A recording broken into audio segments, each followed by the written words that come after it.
Hello dear students, welcome to our YouTube channel.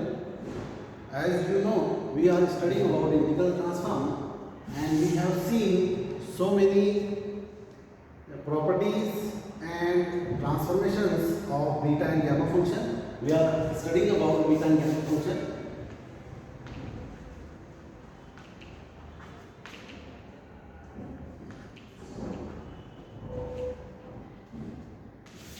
Now since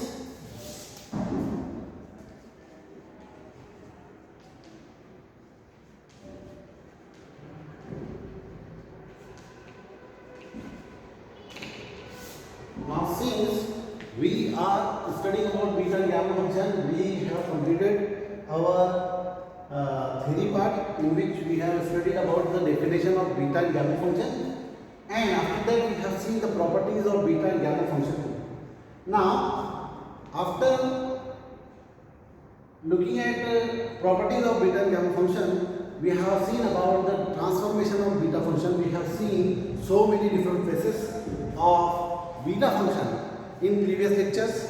Now, we are studying about the application of beta and gamma function, or in a simple way, we are studying about the examples which we are going to deal with these two different functions. By using the different forms or phases of beta and gamma function, we will try to solve some examples which are not easy to solve by another method. We can solve that examples with very easy and very low number of steps. We will solve that example. So take one example such as integration from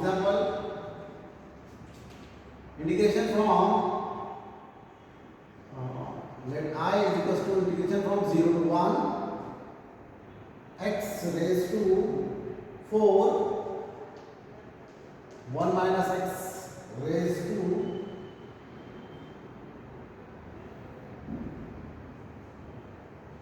3 dx.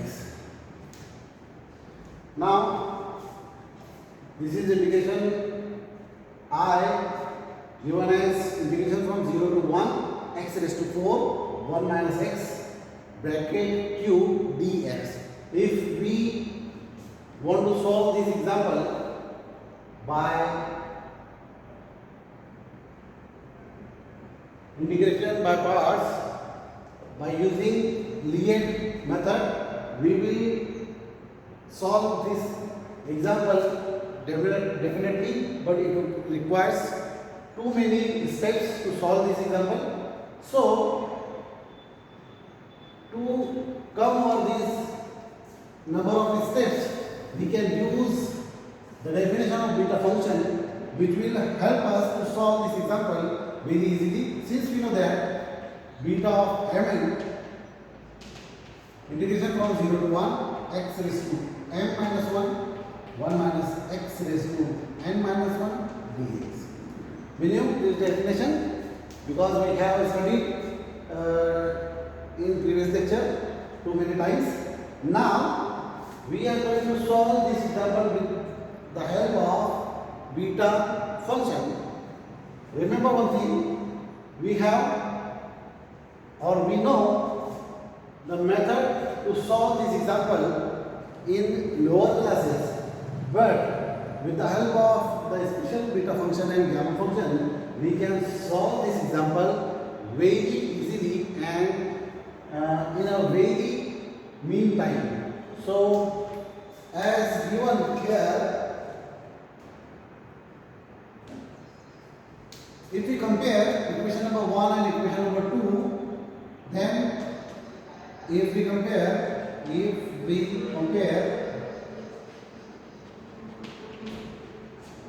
equation 1 and equation 2,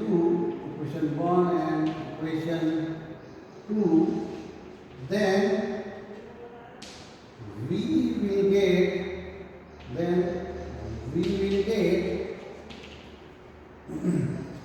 m minus 1 is equals to 4 and n minus 1 is equal to 3.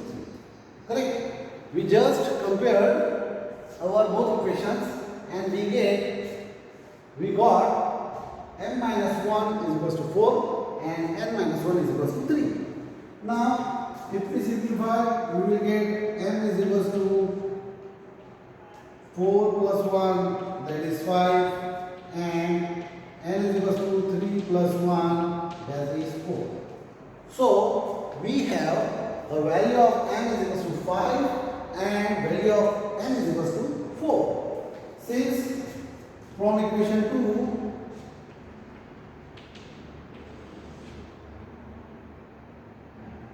we will get beta of mn is equal to beta of 5 comma 4. Correct? Now we have beta 5 comma 4. Since you know that beta of mn is equal to gamma of m into gamma of m plus n. Since we know the relation between gamma and beta, so with the help of this, we can say that beta of mn is equal to gamma of m into gamma of n upon gamma of m plus n. Now, since gamma of m is equal to m minus 1, gamma of m minus 1, where m is integer, positive integer. Positive integers, we knew that, or we know that gamma of m is equal to m minus 1, gamma of m minus 1. So, gamma of m, instead of writing beta of mn, we can write beta 5 4 is equal to gamma of 5 into gamma of 4 and gamma of 5 plus 4. So, we will get gamma of 5 into gamma of 4 into gamma of 9.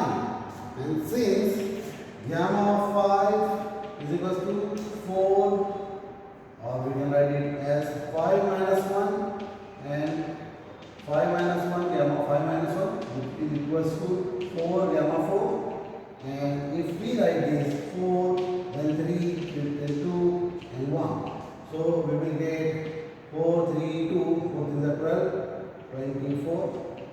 Similarly, if we get gamma of 4, which will give us 3 factorial, simply 3 factorial, or we can write it as 4 factorial. And again, gamma of 9 will give us, gamma of 9 will give us 8 factorial. Since we know that gamma of any integer is equal to that integer minus 1 factorial. So, now put this value here, beta of 5 by 4 is equal to 4 factorial into 3 factorial and then 8 factorial.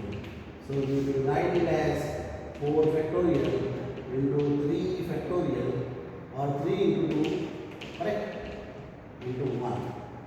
And 8 factorial will be converted into 8 into 7 into 6 into 5 into 4 factorial. 4 factorial, 4 factorial will cancel. 3 to the 6 gets cancelled. We will get 1 upon 50, 57, 56 into 5, then we will get 3, 280. 1 upon 280 is the answer, and this is right.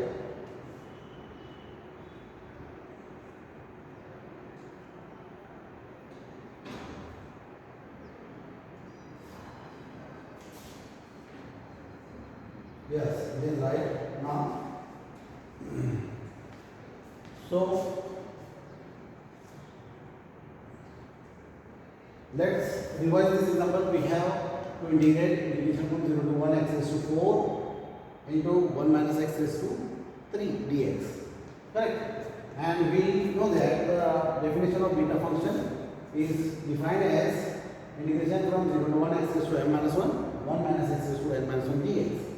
Now, to solve the above equation, we can solve that equation integration by using integration by parts also, but it took too much time and it will take so many steps in to solve it, and we will be puzzled if we do anything wrong between that steps.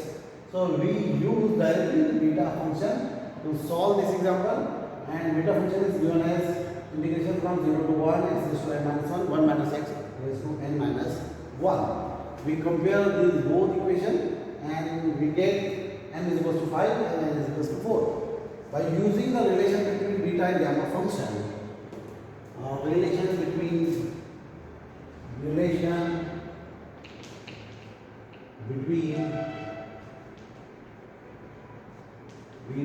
gamma function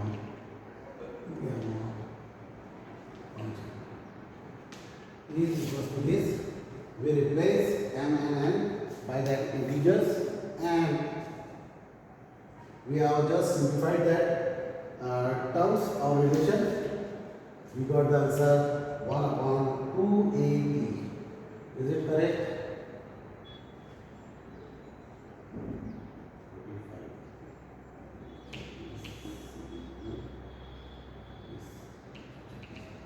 Yes, it is correct. Now we got the answer 1 upon 2at. Similarly, we can solve many examples. So for practice, I would like to give you some examples.